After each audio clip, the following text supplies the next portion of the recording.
el juzgar a los demás. No juzguéis para que no seáis juzgados, porque con el juicio con que juzgáis seréis juzgados, y con la medida con que medís os será medido. ¿Por qué miras la paja en el ojo de tu hermano y no echas a ver la viga que está en tu propio ojo? ¿Y cómo dirás a tu hermano, déjame sacar la paja de tu ojo, y he aquí la viga en el ojo tuyo? Hipócrita, saca primero la viga de tu propio ojo, entonces verás bien para sacar la paja del ojo de tu hermano.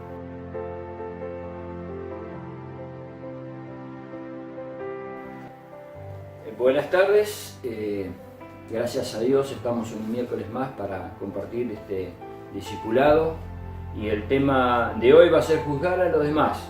Vamos a ver lo que dice el Señor Jesús en el Evangelio según San Mateo, capítulo 7, versículos 1 al 5, que habla sobre este tema delicado, por cierto, pero de gran importancia para nuestro cotidiano convivir en la iglesia en Cristo Jesús. La palabra juzgar, que significa dos cosas, tiene dos aspectos el hecho de juzgar. El primero es deliberar. Se necesita un juez, un tribunal, deliberar acerca de un asunto o de acciones de una persona y emitir sentencia sobre ello. Y el segundo punto, que también significa la palabra deliberar, es formarse un juicio o una opinión sobre una persona o cosa. Decimos un dicho común, ¿no? Muy popular, que no se debe juzgar a la gente a la ligera, que tenemos que tomarnos el tiempo y juzgar a la gente como se debe, para formarnos una opinión de alguien, ¿no es cierto? Entonces, estas dos definiciones son las que vamos a considerar en esta tarde. Y entre estas dos definiciones vemos que hay una notable diferencia. Vamos a ver la primera definición, que hablamos propiamente de un juicio, ¿no?, establecido. En el primer caso, entonces, estamos frente a un hecho del que hace falta dictaminar un veredicto. A saber, se debe tener varias cositas. Primero, debemos tener un reo. ¿Quién es un reo? El que ha cometido un delito. Debemos tener un fiscal. ¿Quién es el fiscal? El abogado acusador. Debemos tener un abogado defensor. También es necesario tener un juzgado. Y muy importante es tener un juez. Y miren, el reo es quien ha cometido un delito, el fiscal es entonces el abogado acusador, y la Biblia dice que el que acusaba a los hermanos en Apocalipsis capítulo 12 versículo 10 dice que fue echado fuera el acusador de los hermanos. Quien ocupa el rol de acusar a los hermanos cuando nos hemos equivocado, hemos cometido un delito, porque el reo somos nosotros, somos las personas que de alguna manera cometemos algún pecado, algún delito, algún hecho. Satanás está ahí pronto a acusarnos. La gran noticia es que fue echado del cielo, pero él se va a ocupar a su manera de utilizando todos los argumentos que tenga a su disposición para ser el fiscal de nuestro juicio, ¿no? Para acusar delante de Dios a los hermanos que se han equivocado. En tercer lugar, el abogado defensor. Y en 1 Juan capítulo 2 versículo 1 dice que Cristo, si alguno hubiere pecado, abogado tenemos para con el Padre, a Cristo Jesús. Él es nuestro abogado defensor.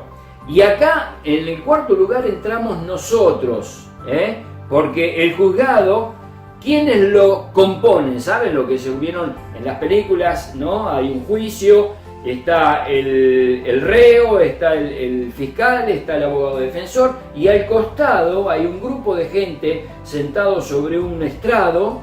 Es el juzgado, quienes tienen a su cargo dictaminar el veredicto final en base a lo que se vaya a juzgar, ¿no?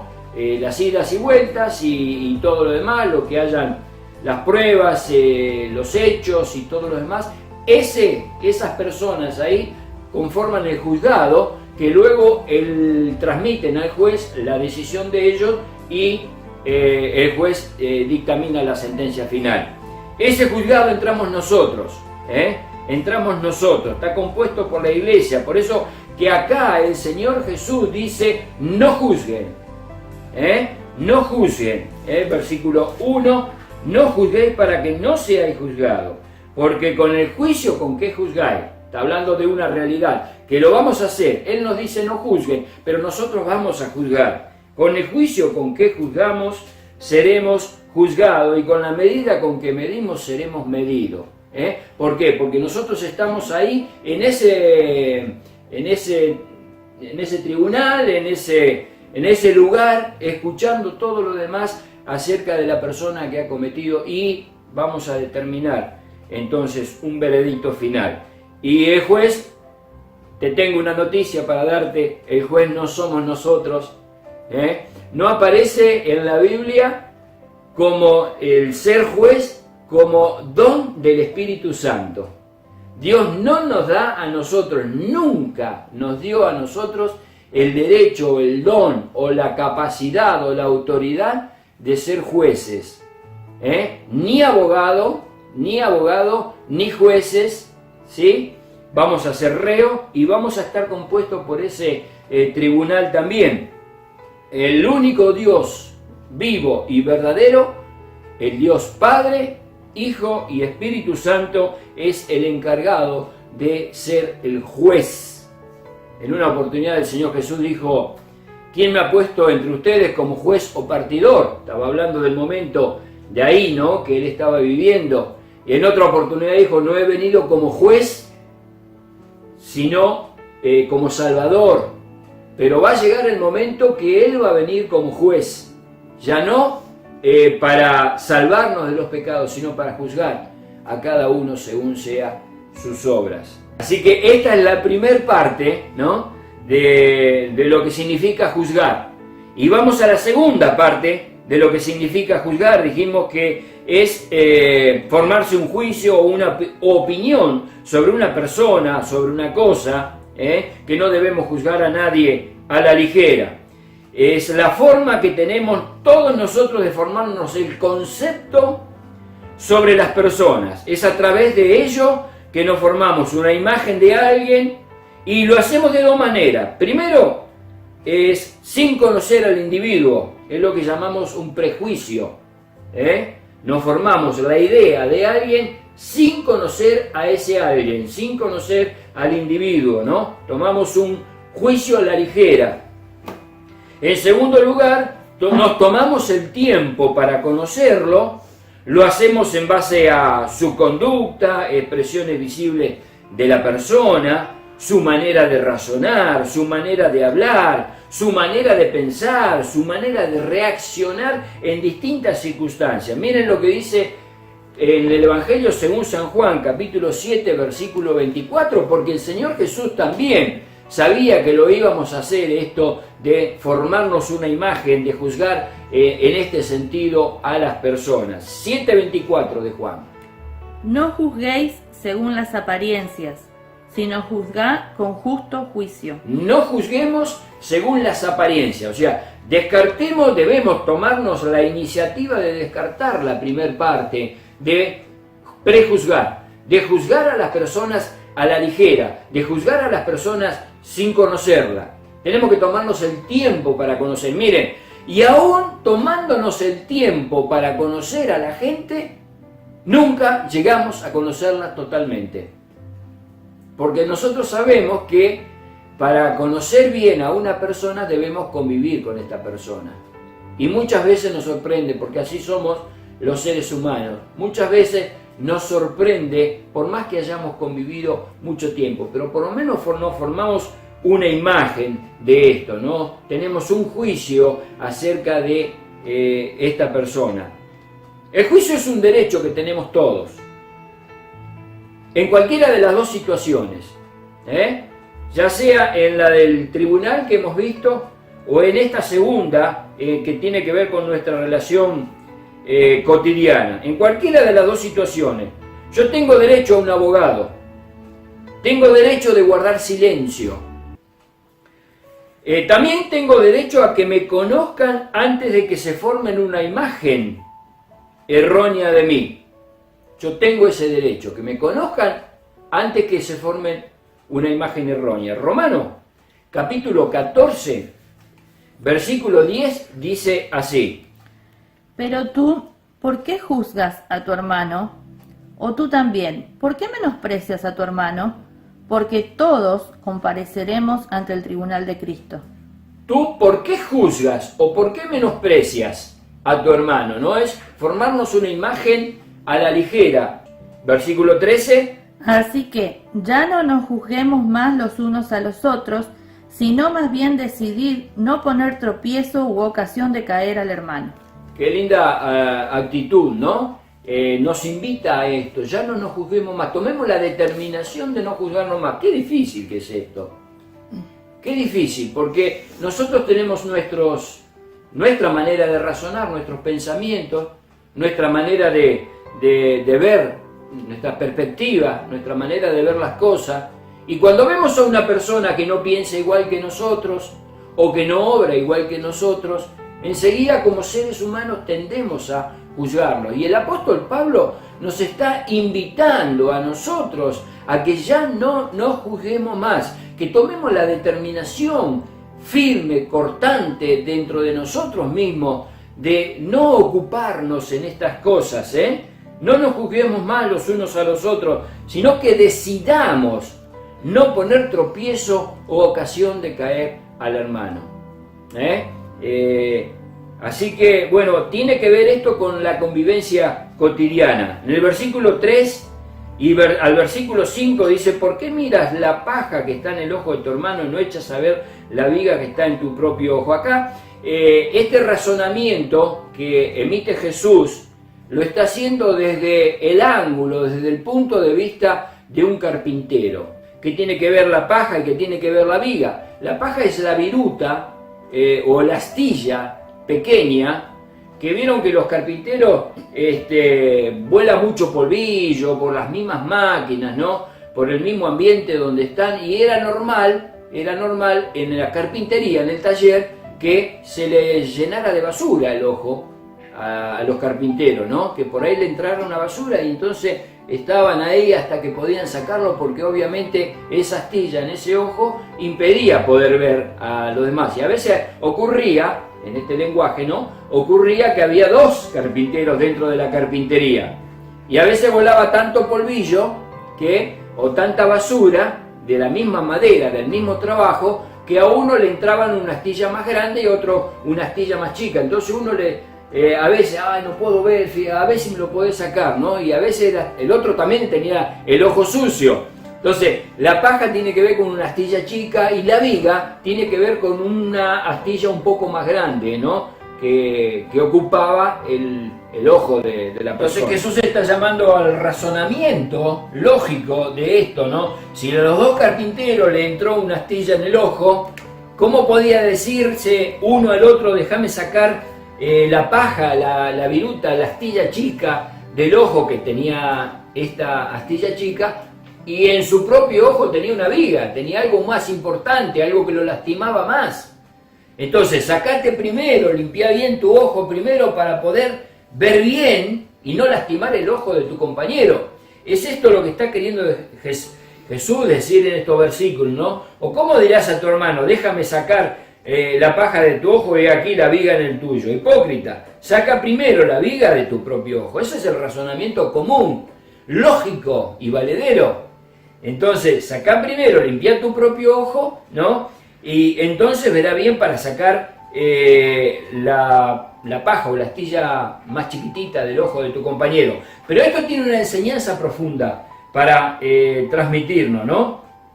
En Gálatas capítulo 6, versículo 1, hermanos, si alguno fuere sorprendido en alguna falta, ustedes que son espirituales, restáurenle con espíritu de mansedumbre, considerándote a ti mismo. Esto es sacar la viga de tu propio ojo. Considerándote a ti mismo, no sea que tú también seas tentado. tengo que sacarme, antes de tratar de arreglar un problema ajeno, tengo que sacarme mi propio problema, mirarme a mí mismo. No vaya a ser cosa que yo sea condenado, que yo sea tentado, que yo caiga en el mismo error del que quiero ayudar a salir.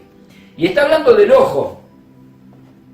El ojo acá como símbolo, porque no es literal, cuando Jesús dice esto, como símbolo, se refiere al discernimiento que podemos tener, ¿no? Porque con el ojo miramos, entonces discernimos si ese hecho estuvo mal o estuvo bien. Quizás a nuestro razonamiento estuvo mal. Entonces ahí está el problema de la viga, que nosotros vemos mal, estamos viendo mal nosotros y pensamos que el otro está equivocado.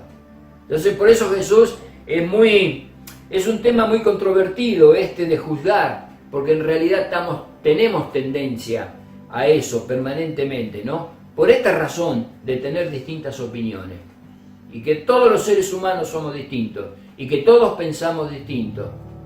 Es más, la Biblia en ningún versículo nos dice que debemos pensar todos igual, sino que seamos todos de un mismo sentir, dice. Y el sentir no es el pensamiento. El sentir es que todos tenemos que tirar en la misma dirección. El sentir es que todos tenemos que ir por el mismo camino, por la misma meta, siguiendo las pisadas de Jesús. Pero cada uno vamos a tener una manera distinta de pensar. Por eso que el apóstol Pablo en un momento abrió el abanico de esto en Filipenses y dice, en esto pensar, si hay virtud alguna, si hay algo digno de alabanza, en esto pensar, a detenernos a pensar en las cosas, en aquellas cosas que nos van a edificar, que nos van a nutrir, que nos van a fortalecer, que nos van a arrimar a la persona, ¿no? Al individuo, y no alejarnos. Debemos contribuir a la edificación. Romanos capítulo 2, versículos 3, dice así. ¿Y piensas esto, oh hombre, tú que juzgas a los que tal hacen y hacen los mismos, que tú escaparás del juicio de Dios? El versículo 21. Tú pues, que enseñas a otro, ¿no te enseñas a ti mismo? Tú que predicas que no se ha de hurtar, ¿hurtas? Esto es lo que, en conclusión, estos dos versículos son los que apoyan lo que Pablo también dijo en Gálatas 6.1. Que tenemos que considerarnos a nosotros mismos, mirarnos, analizarnos, examinarnos a nosotros mismos. Porque tú que predicas y dice que no se ha de hurtar, hurtas, dice. O sea, no borres con el codo lo que escribís con la mano. Tenemos que hacer un análisis personal en primer lugar. Versículos 1 y 2 de Mateo, lo vuelvo a leer: no juzguéis para que no seáis juzgados, porque con el juicio con que juzgáis seréis juzgados, y con la medida con que medís serán medidos. Esto es la ley de la siembra y la cosecha. Tú que enseñas a otro, ¿no te enseñas a ti mismo? Romanos 2.21. Tú que predicas, que no se ha de hurtar, hurtas. O sea, la ley de la siembra y la cosecha. Lo que nosotros sembramos, eso sin duda es lo que vamos a cosechar en todos los aspectos de la vida. Entonces, si juzgamos, sepamos que tenemos responsabilidad de esto, porque con la medida que nosotros juzguemos, vamos a ser juzgados inevitablemente. Primera de Corintios capítulo 11, versículo 31. Si pues nos examinamos a nosotros mismos, no seríamos juzgados. Tenemos responsabilidad nosotros de lo que estamos entonces mirando y aceptando y juzgando de nuestro hermano. Así que si nos examinamos a nosotros mismos, en ese análisis personal, no seríamos juzgados, ¿no? Colosenses capítulo 3, versículo 14. Y sobre todas estas cosas vestidos de amor, que es el vínculo perfecto. Cierra el círculo, porque en este juicio que emitimos a los demás, hacia los demás, que la opinión que nos formamos de los demás, y lo que vamos a pensar sobre un hecho que se ha cometido, en todo eso el amor es el vínculo perfecto. Si pensamos en el primer caso del juicio, en aquello de un tribunal, de un juez, de un abogado defensor, parecería que acá el amor no tiene cabida, en este caso, ¿no? Pero decimos comúnmente, humanamente lo decimos, se equivocó, lo hizo, tiene que pagar por lo que hizo. En Santiago capítulo 5, versículos 19 y 20 dice así: Hermanos, si alguno de entre vosotros se ha extraviado de la verdad y alguno le hace volver, sepa que el que le haga volver al pecador del error de su camino, salvará de muerte un alma y cubrirá multitud de pecados. Fíjense en que aún en este caso el amor es el vínculo perfecto. Si alguno, hermanos, si alguno de ustedes se ha extraviado de la verdad y alguno le hace volver, sepa que el que haga volver al pecador del error de su camino ha salvado de muerte un alma. Ha salvado de muerte un alma y cubre multitud de pecados. Esto tiene que ver con el amor. No hay otra explicación. No hay otra explicación. Esto va más allá de un juicio. ¿Quién es el que salva al caído, al herido, al debilitado? ¿No es acaso el amor? No hay otra explicación. Entonces, nosotros debemos tomar la actitud, cuando dice en el versículo que hemos leído, decidamos no poner tropiezo o ocasión de caer al hermano, tenemos que tomar la actitud de un ejército que no abandona a los caídos en el campo de batalla. Yo recuerdo haber visto una película, que no es muy vieja la película,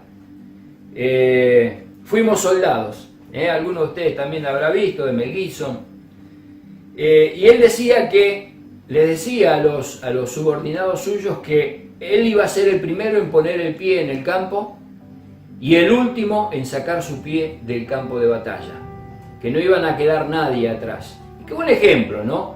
Nosotros debemos ser un ejército que no deja a sus caídos en el campo de batalla, sino los rescata, los trae, los busca, los cura, los lleva si están heridos, los lleva a que lo atiendan, al médico, al enfermero. Pero no debemos dejarlos caídos en el campo de batalla. Todos nos equivocamos. Todos nos equivocamos. El que dice que no ha cometido pecados se engaña a sí mismo, dijo el apóstol Juan en su primera carta. Si alguno hubiere pecado, por eso dijo, abogado tenemos para con el Padre. Dios no hubiera provisto un abogado defensor si Dios no hubiera sabido de antemano que cada uno de nosotros íbamos a pecar.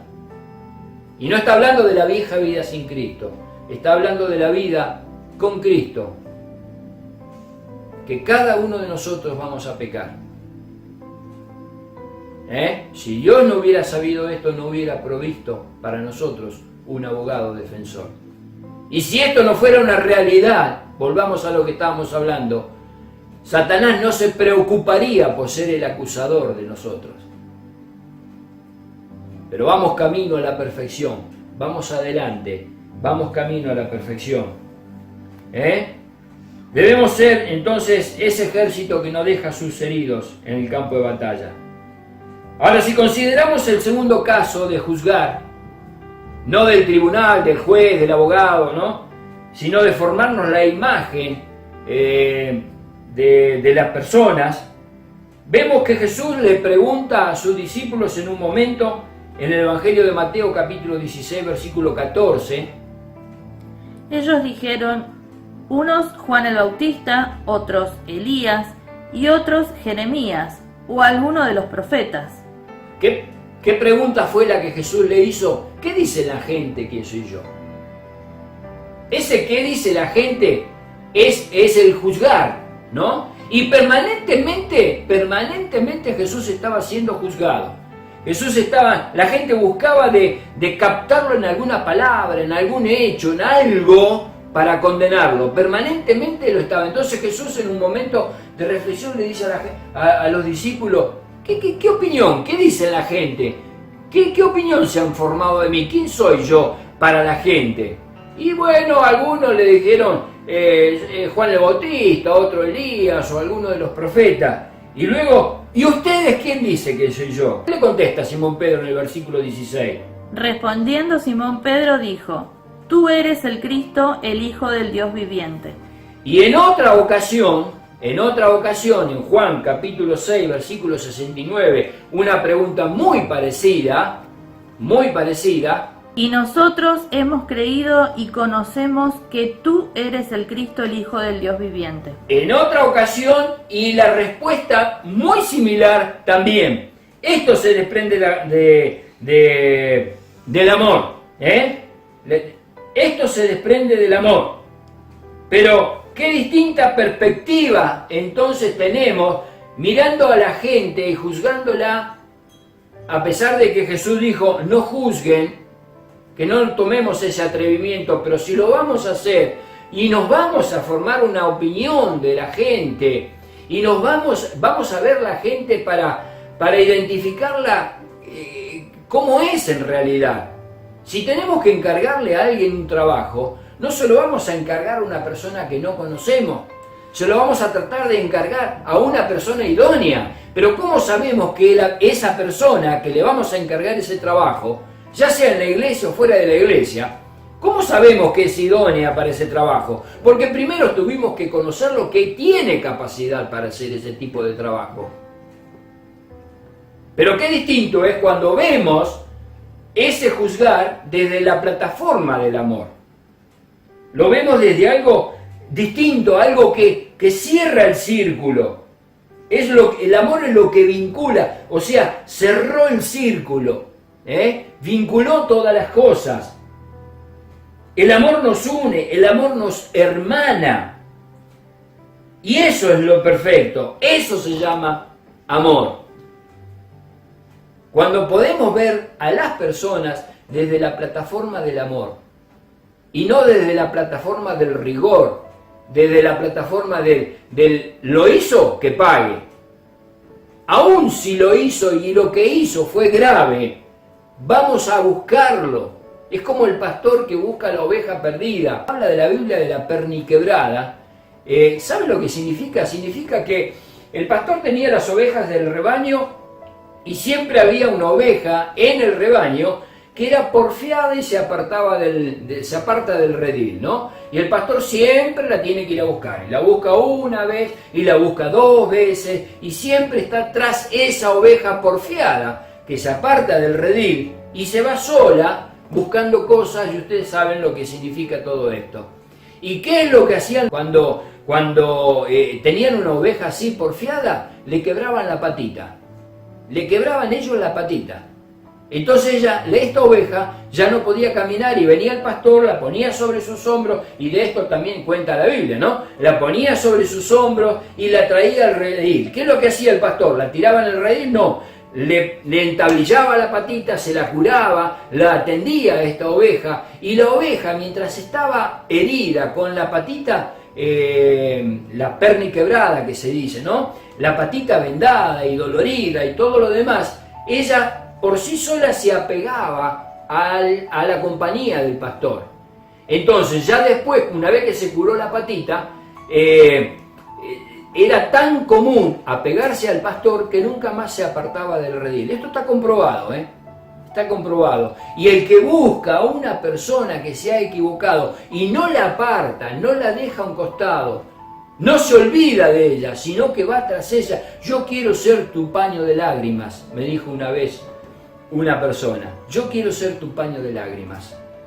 Entonces, tener un hombro para llorar, tener un corazón abierto que nos va a entender, que nos va a escuchar, que no nos desprecia, que se abre desde la plataforma del amor. Esto es lo maravilloso, lo perfecto. Esto se llama amor. Esto es el vínculo perfecto. Entonces, si vamos a formarnos un juicio de alguien, lo vamos a hacer desde esa perspectiva. Y no del juicio del rigor, de la condenación, de lo hiciste, pagá, tenés que ir a la cárcel, tenés que... Esto es lo que dijo Jesús, Esto es lo que enseñó Jesús. Saca primero la viga de tu propio ojo y entonces verás bien para sacar la paja del ojo de tu hermano. Qué interesante tema, habría mucho más para hablar, pero aquí, Dios te bendiga. Tiene palabra, tuvo palabra para ti, tómala. Dios te bendiga.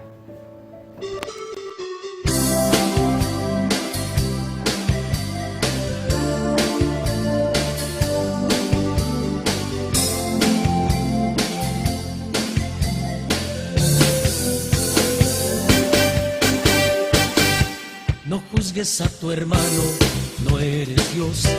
Mejor dale un abrazo y ámalo, y dale una sonrisa con amor. Así entenderás mejor al Señor. No juzgues a tu hermano, pues mejor anímale con la palabra de Dios y ábrele tus brazos con amor, y entonces verás la gloria de Dios. No juzgues a tu hermano, ámalo, invítalo a que diga gloria a Dios. No juzgues a tu hermano, dale amor, él solo necesita tu calor. No juzgues a tu hermano, ámalo, si es que el amor de Cristo mora en ti. Recuérdalo por siempre en tu oración y aliéntale a que llegue vencedor. No juzguéis y no seréis juzgados. No condenéis y no seréis condenados. Perdonad y seréis perdonados.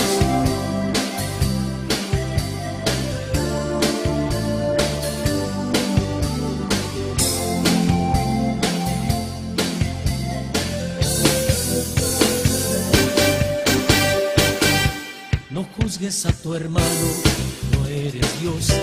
Mejor dale un abrazo y ámalo, y dale una sonrisa con amor.